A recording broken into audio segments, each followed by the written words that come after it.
understand. The desecration of no, that's why I'm saying. I'm not saying there wouldn't be there'd be elements of the videos. Saying, but we have to look and think. I see the fair man be dragged by ropes by gangs. It's this mob mentality, and at the end of the day, whether it's Muslim or Hindu in Bangladesh, they're all Bangladeshi. Yeah, they are. This is sectarian. Desecration of temples, desecrations of temples, of gurudwaras, of mosques. Like, it's interesting. Are you aware of how many mosques that have been desecrated in India just in the last month?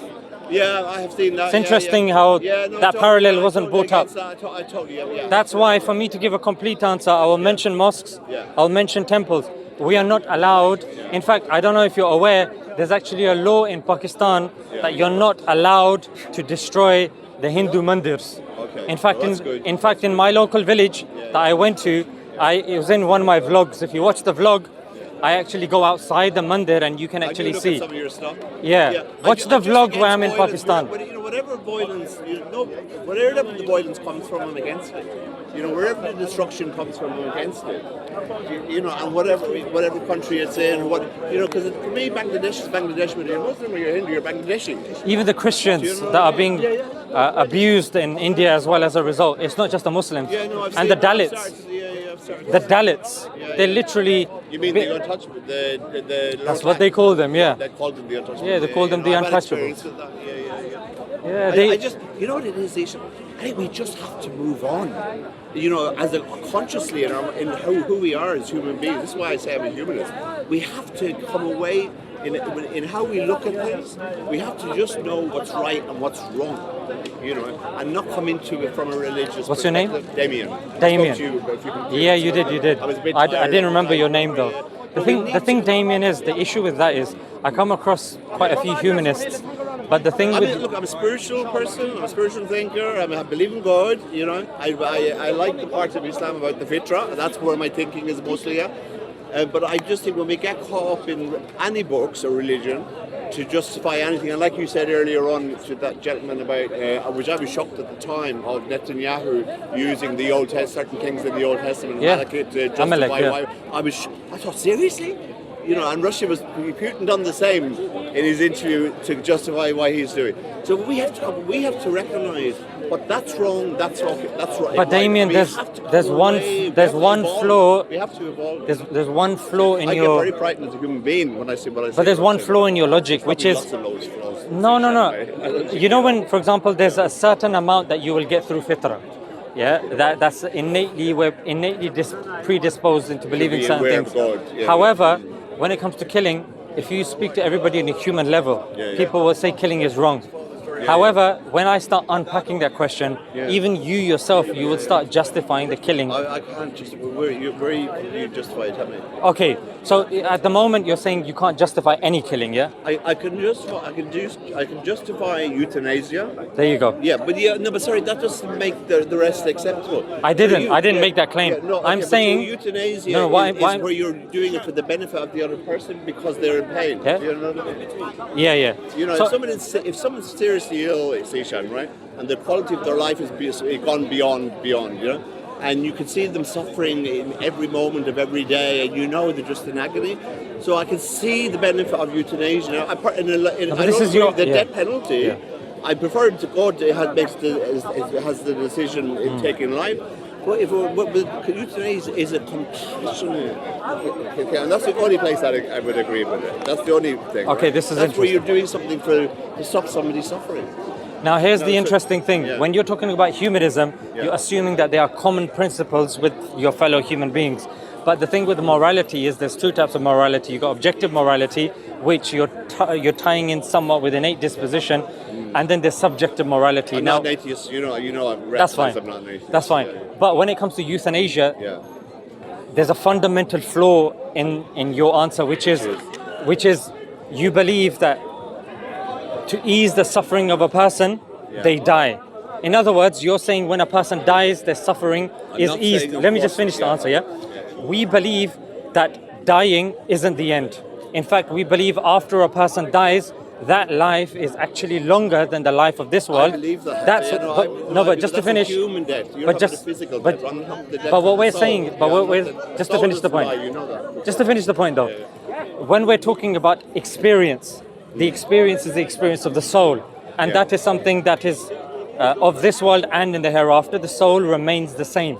The soul, Yes. yeah, Yeah, but like, it leaves the body. It leaves the body. The euthanasia is just for the suffering of the physical, and when they're gone, The soul leaves the soul leaves the body, but here's the thing. Human experience. Oh, sorry. So do you not accept in any level No, of we- euthanasia? No. Right. Okay. Sir, why have you had a parent or a loved one who's in so much pain? And That's what I'm there's trying to tell nothing- you, but I'm just. Okay. But my thoughts keep getting cut off. So here's the thing. We believe that life is a continuation of the mortal and the metaphysical. Yeah. The stop that's in the middle is death. That's just going. Of the physical. Yeah, it's just a curtain that gets lifted, and Yeah. now you're going into the metaphysical. Yeah. You're However, going home. yeah, Yeah. but it's still an experience. Yeah. Now that experience, if for example you're suffering here, we believe in our theology that suffering is a rewardable act. That now, I know there. I do. just I'm if I aware can of complete that. my thought, yeah. Sure.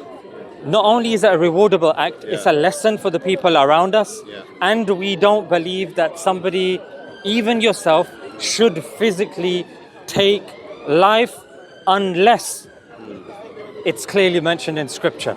To take one's own life is a grave, grave sin. If a person's suffering, Suicide is different. I know what you're saying. I get yeah, the because you're Suicide still is- taking your life. For example, you can go to Switzerland and there's suicide capsules there. totally. They call it humane, but we actually don't know the pain a person's going through when they die. There's actually no scientific experiment that can tell us that. I think Sishan, it's the biggest act of loving. Well, that's these are if, all. If you see somebody is just and they ask, you don't do, we have to be very careful with the law when they're going down that road, because they could use that as a way out to stop paying a lot of people's pensions or whatever. There's that argument. Yeah, but if somebody's day in day out is suffering, and they're paraplegic and they're in pain, do we just leave them suffering? If they say, look at that, there's now here's the thing. In Islam, we believe that any suffering, in whatever capacity, is done to remove our bad deeds.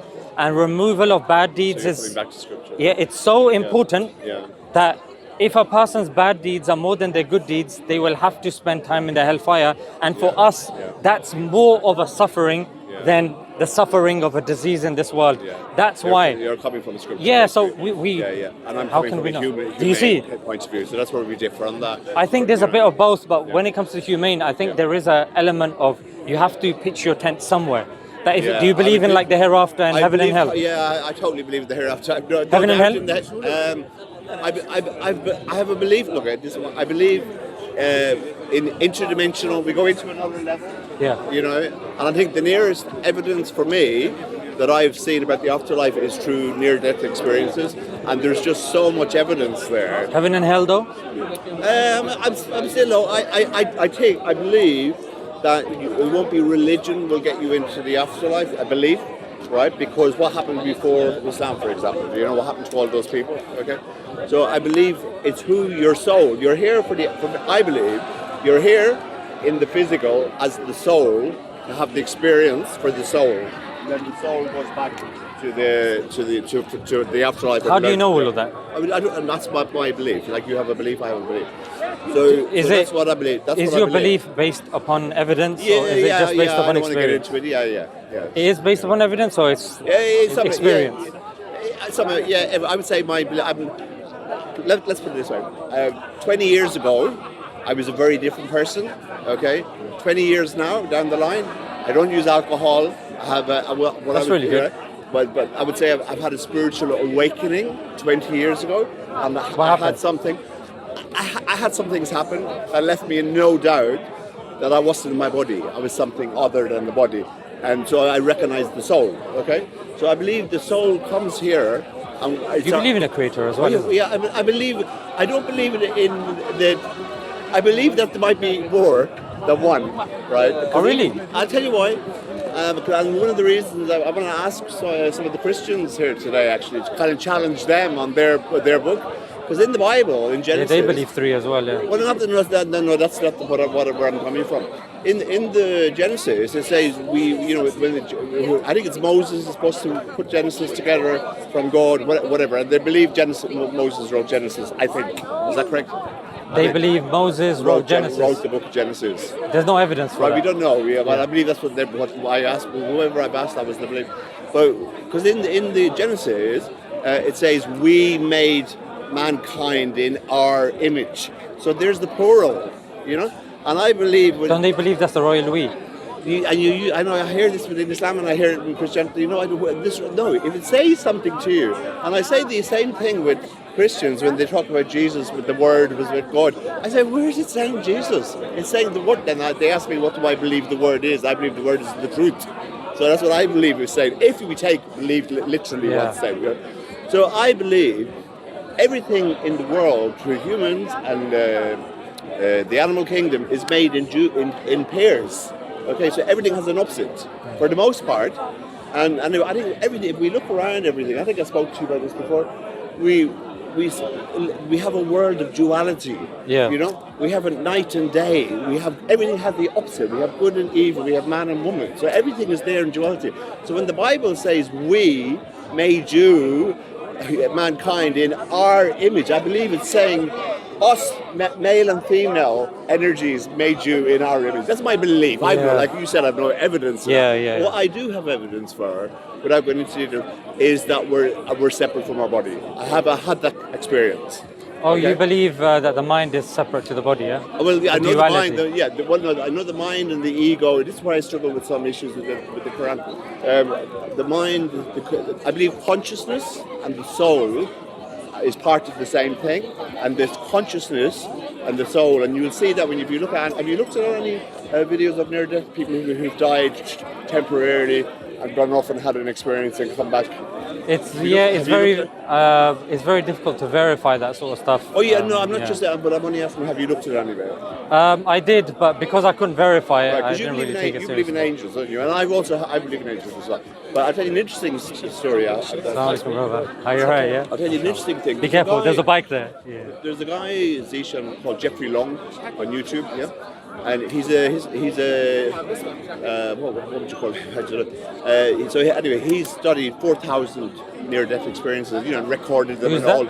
all. Jeffrey Long is his name, right? And Paul Williams, yeah. He's actually done a video about him. Oh, really? I'm assuming it was about him, but it was about near-death experiences on blogging theology. Okay. Right? But what was interesting was first time when something comes new and you think, oh my God, I've never seen that. Yeah. And what was interesting was one of the he's got 20 near-death experiences of shared near-death experience. So where two people have experienced them at the same time, right? So you had an experience of two people having a crash in a car, and both of them. Can I cut you off? Sorry. My son wanted to say hello to you. He said you smile to Jannah or Salam alaikum. He recognized yes, of course. Yeah. So we're coming all the way from Jordan. Are you from Jordan? Yeah, we're Palestinians. MashaAllah. Welcome. Just take all of them. Just wants to say hello to you.